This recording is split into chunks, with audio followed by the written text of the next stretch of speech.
Subscribe the mobile save videos and click on the bell icon to be the first person to watch my videos. Hello दोस्तों, मैं हूं अमर प्रेम और आप देख रहे हो द मोबाइल्स की वीडियोस।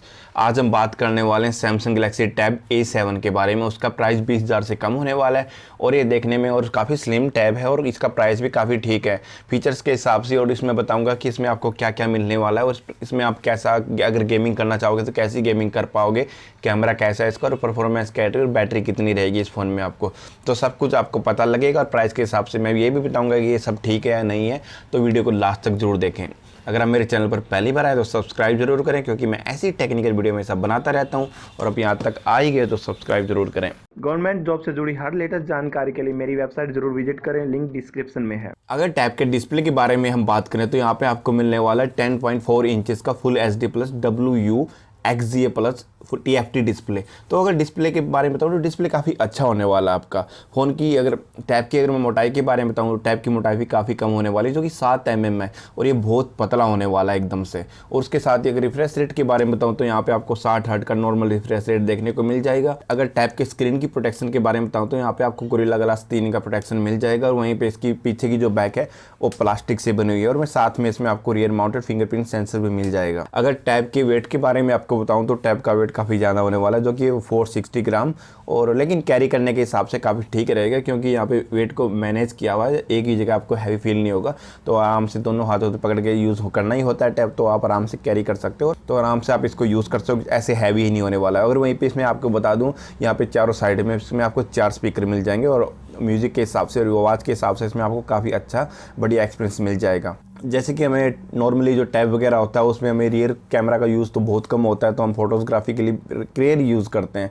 तो वहीं पे इसमें आपको रियर कैमरा होगा, जो पीछे कैमरा है वो इसमें 8 मेगापिक्सल का मिलेगा और वहीं पे इसमें सेल्फी कैमरा होगा वो 5 मेगापिक्सल का मिलेगा। अगर ये सेल्फी कैमरा थोड़ा और बढ़ा देते, तो शायद थोड़ा और बढ़ा देते तो थोड़ा और क्वालिटी आपको अच्छी मिल जाती है। यहाँ पे 5 मेगापिक्सल का दे रहे हैं, अगर ये 13 या 16 मेगापिक्सल का दे देते तो आपको और भी अच्छा एक्सपीरियंस मिलने वाला था। अगर वीडियो कॉल वगैरह आप कर रहे हो तो वहाँ पे काफ़ी अच्छी वीडियो कॉल हो सकती थी आप ही, लेकिन यहाँ पे 5 मेगापिक्सल का मिल रहा है तो वो भी ठीक है। टैब की परफॉर्मेंस के बारे में आपको बताऊं तो यहाँ पे आपको मिल जाएगा स्नैपड्रैगन 662, जो कि काफ़ी अच्छा है। वहीं पे अगर इसके अंततः स्कोर के बारे में बताऊं तो इसका अंततः स्कोर होने वाला है 1.62 लाख, तो उसके हिसाब से आप इसमें गेमिंग मीडियम सेटिंग पे भी कर पाओगे और लोअर सेटिंग पे भी कर पाओगे। मीडियम सेटिंग में तो ठीक है, लोअर सेटिंग में भी ठीक है, लेकिन हाई सेटिंग पर अगर आप जाओगे तो एकदम आपको लैग देखने को मिलेगा।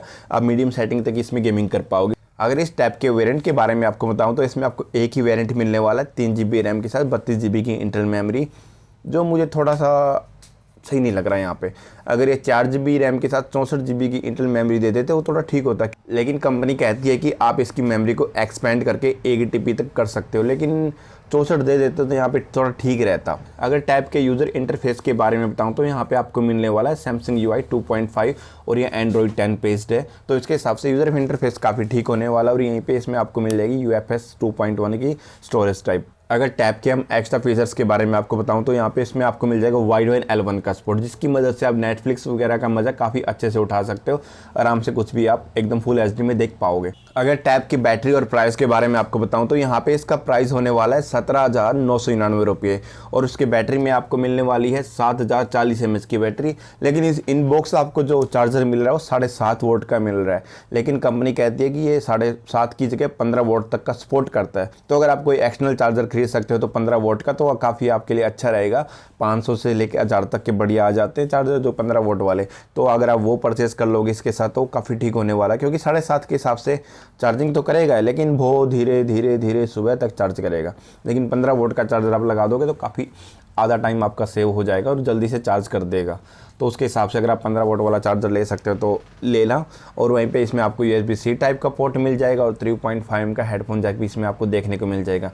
तो ओवरऑल ये कैसा टैब होने वाला है? ओवरऑल ये ठीक टैब होने वाला है, प्राइस के हिसाब से भी ठीक, और इसमें फुल HD वगैरह स्क्रीन दे रखा है, तो सब कुछ इसमें ठीक है। और अगर देखने के हिसाब से भी टैब काफ़ी अच्छा है, क्योंकि इसकी थिकनेस बहुत कम है, जो कि 7 mm है, जो कि काफ़ी कम हो जाती है, पेंसिल से भी कम हो जाती है। तो ओवरऑल मिला के टैब काफ़ी अच्छा होने वाला है, तो आप इसको अगर लेना चाहो तो ले सकते हो, क्योंकि बैटरी भी ठीक है और डिस्प्ले सब कुछ मिला के ओवरऑल ठीक है। अगर आपको वीडियो पसंद आए तो लाइक करें और इसके साथ ही सब्सक्राइब जरूर करें, क्योंकि मैं ऐसी टेक्निकल वीडियो हमेशा अपलोड करता रहता हूं।